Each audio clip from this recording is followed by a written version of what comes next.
Hello दोस्तों, सुबह की राधे राधे। कैसे हैं आप सब? आशा करती हूँ बहुत अच्छे होंगे। तो आज मैं बैठ गई हूँ एक बहुत बड़ा काम करने के लिए। कौन सा काम है ये भी बताती हूँ। तो ये जो आप देख रहे हैं ये है धनिया पत्ती। हालांकि ठंड के दिनों में बहुत सारी पत्ते वाली सब्जियां यानी कि भाजियां आती हैं, लेकिन ये है धनिया पत्ती जो कि है 2 किलो मेरे घर पर आई हुई है। तो मेरा सुबह का खाना बन चुका है और दोपहर के समय मैं ये धनिया पत्ती को साफ़ करने के लिए बैठी हूँ, क्योंकि इतनी सारी धनिया पत्ती से मैं आज क्या करने वाली हूँ वो भी आप लोगों को बताती हूँ।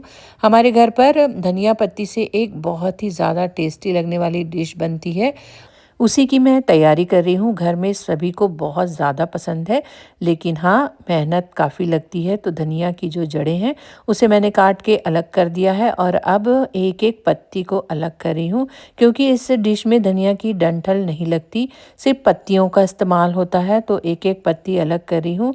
काफ़ी टाइम लगा, करीबन 2 किलो धनिया में से 1.5 किलो धनिया पत्ती को मैंने इस तरह अलग अलग तोड़ दिया है। करीबन मुझे 1 घंटे पूरे लग गए थे। ये तैयारी मैंने एक दिन हेलो पहले दोस्तों, कर ली आज मैं थी। महाराष्ट्र की एक बहुत अच्छी डिश बना रही हूँ जिसका नाम है सांबार वड़ी। पाटोड़ी भी बोलते हैं, साथ ही कोथिंबीर वड़ी भी बोलते हैं, क्योंकि महाराष्ट्र में धनिया पत्ती को कोथिंबीर कहा जाता है। तो कोथिंबीर वड़ी है। किस तरह से बना रही हूँ वो भी ज़रूर बताऊँगी। खाने में बहुत ज़्यादा टेस्टी लगती है। तो चलिए देखते हैं कि किस तरह से बनने वाली है ये कोथिंबीर वड़ी। थोड़ी ज़्यादा मेहनत लगती है, लेकिन कोई नहीं, मेहनत की हुई चीज़ और भी ज़्यादा टेस्टी लगती है। तो चलिए बताती हूँ आप लोगों को किस तरह से बनेगी आज की ये कोथिंबीर वड़ी। तो दोस्तों, सबसे पहले मैंने जो धनिया पत्ती की पत्ती अलग की थी उसे बारीक काट कर रख लिया है। उसके अलावा क्या क्या चीज़ें इसमें लगती हैं वो भी बताती हूँ आप लोगों को। तो करीबन 3 से 4 हरी मिर्चें मैंने काट कर रख ली है। उसके अलावा अदरक थोड़ा सा किस लिया है, और थोड़ा सा हमें लेना है पोस्ता दाना, तिल, और साथ ही ले रही हूँ 1 चम्मच के करीब खड़ा धनिया। सबसे पहले हम एक टेस्टी सा स्टफ़ बनाने वाले हैं। उसके लिए कढ़ाई में करीबन 2 चम्मच मैंने तेल ले लिया है। अब उसमें डाल रही हूँ राई, जीरा, पोस्ता दाना, तिल और खड़े धनिए। इसे अच्छी तरह पका लेना है। उसके बाद मिर्ची और अदरक भी डाल दिया है, और इसे करीबन 1 कटोरी इसमें नारियल का बूरा भी ज़रूरत पड़ेगा। तो जैसे ही ये थोड़ा सा पक जाएगा, और इसमें हींग भी डालना है, मैं पहले डालना भूल गई थी। थोड़ा सा डाल दिया है हींग, और अब डाल रही हूँ नारियल का बूरा। इसे अच्छी तरह हमें मिला लेना है, और आँच को बिल्कुल धीमी आँच पर रखना है, नहीं तो नारियल कई बार जल जाता है। इसीलिए इसे धीमी आंच पर हमें पकाना है। आप चाहें तो फ्रेश नारियल ले सकते हैं, बहुत ज़्यादा टेस्टी लगता है। मेरे पास नहीं था तो मैंने नारियल का बूरा ले लिया है। और अब इसमें डालने वाली हूँ कुछ बेसिक मसाले, यानी कि हल्दी पाउडर, मिर्ची पाउडर, धनिया पाउडर, जीरा पाउडर, और थोड़ा सा डालूँगी गरम मसाला। आप आपके पास जितना बैटर है उसके हिसाब से आप ये सूखे मसाले अंदाज से डाल सकते हैं। उसके बाद अब इसमें डाल रही हूँ जितनी धनिया मैंने काट के रखी थी, करीबन 1.5 किलो धनिया पत्ती है।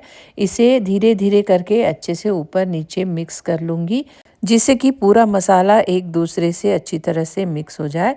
और उसके बाद जैसे ही धनिया हल्की सी पक जाएगी, वैसे ही कम हो जाती है, इसके बाद डालूँगी स्वादानुसार नमक, स्वादानुसार शक्कर, क्योंकि हम इसमें खटास के लिए नींबू भी डालने वाले हैं, इसलिए शक्कर डालना भी ज़रूरी है, जिससे कि इसका बैलेंस खट्टा मीठा सा हो जाए।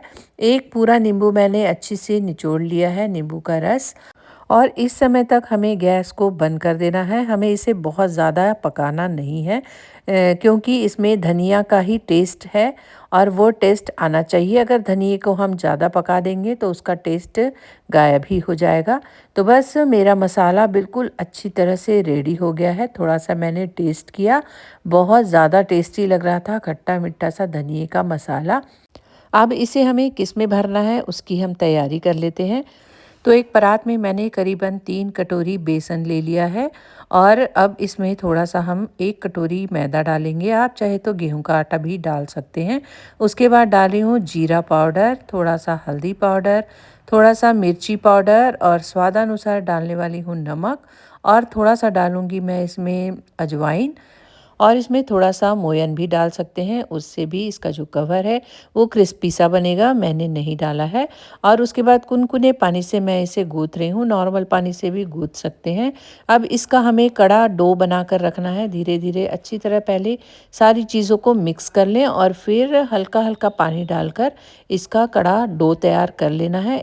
और इस डो को थोड़ी देर के लिए मैं साइड में रख देने वाली हूँ और एक और बैटर की तैयारी कर रही हूँ। वो क्या है वो भी दिखाती हूँ आप लोगों को।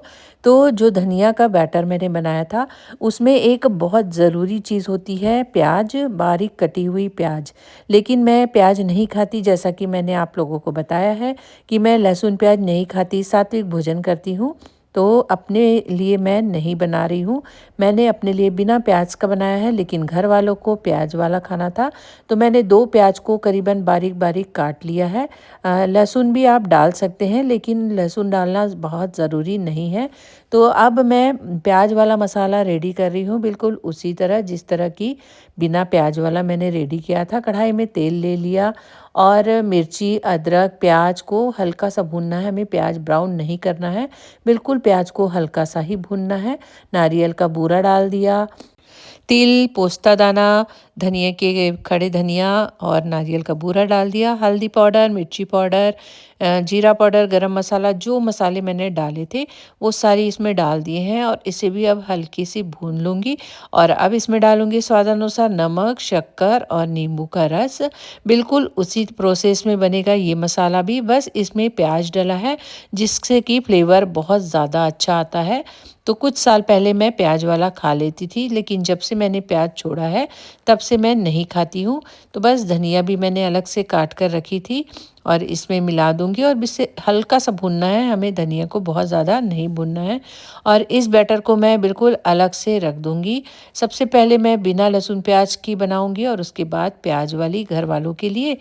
इस तरह ये वाला बैटर भी मैं बनाकर अलग से रख दे रही हूँ। और ये ले लिया है मैंने 2 चम्मच गरम मसाला, इसमें डाल रही हूँ तेल। इसका कहाँ यूज़ करना है वो आगे आप लोगों को दिखाती हूँ। इस तरह का एक स्लरी तैयार कर ली है मैंने।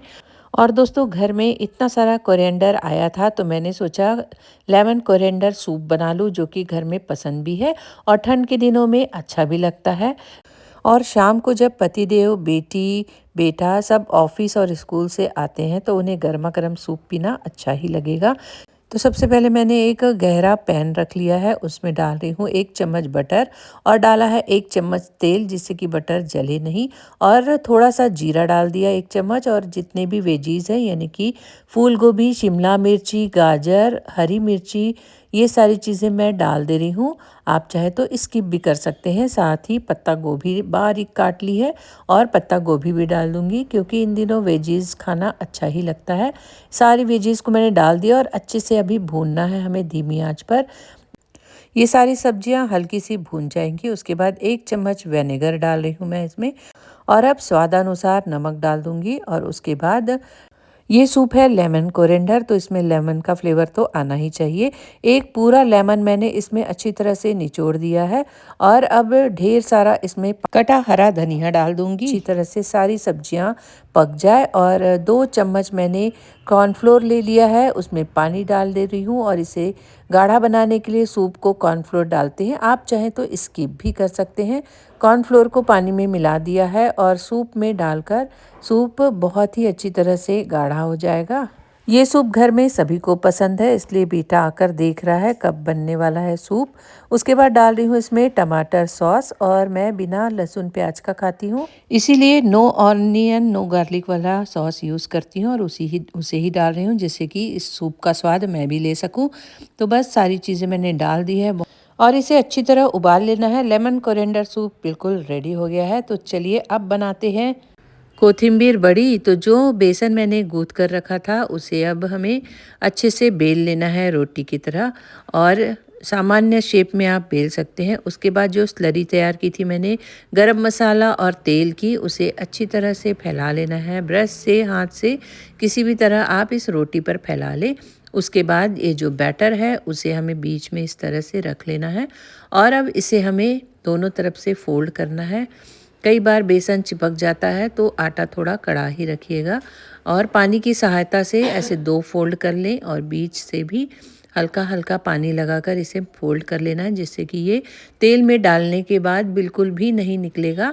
और ये रेडी हो गया है और गरम तेल में हमें इसे डाल देना है और बिल्कुल धीमी आंच पर हमें इसे तलना है, जिससे कि ऊपर का जो कवर है वो दोनों तरफ से अच्छे से सीख जाए और क्रिस्पी सा हो जाए। बिल्कुल हड़बड़ी में इसे नहीं तलना है, नहीं तो ये कच्चा रह जाएगा। इस तरह से मैंने एक एक करके सबसे पहले बिना लहसुन प्याज वाला बैटर भर के अपनी कोथिम्बीर वड़ी को रेडी कर लिया था और इसे होने के बाद फिर घर वालों के लिए मैंने प्याज वाली कोथिम्बीर वड़ी बनाई और सबको बहुत ज़्यादा टेस्टी लगी। तो आप भी एक बार ट्राई ज़रूर कीजिएगा, बहुत ही ज़्यादा पसंद आएगी। हाँ, थोड़ा सा मेहनत लगेगी, लेकिन मेहनत का फल मीठा होता है कहते हैं ना, तो उसी तरह का स्वाद इसका भी आता है। तो आप लोगों को कैसा लगा आज का वीडियो ज़रूर बताइएगा। वीडियो अच्छा लगता है तो वीडियो को लाइक कीजिए, सब्सक्राइब कीजिए, कमेंट्स कीजिए और बने रहिए मेरे साथ। फिर मिलूंगी एक नए वीडियो में, तब तक के लिए बाय बाय।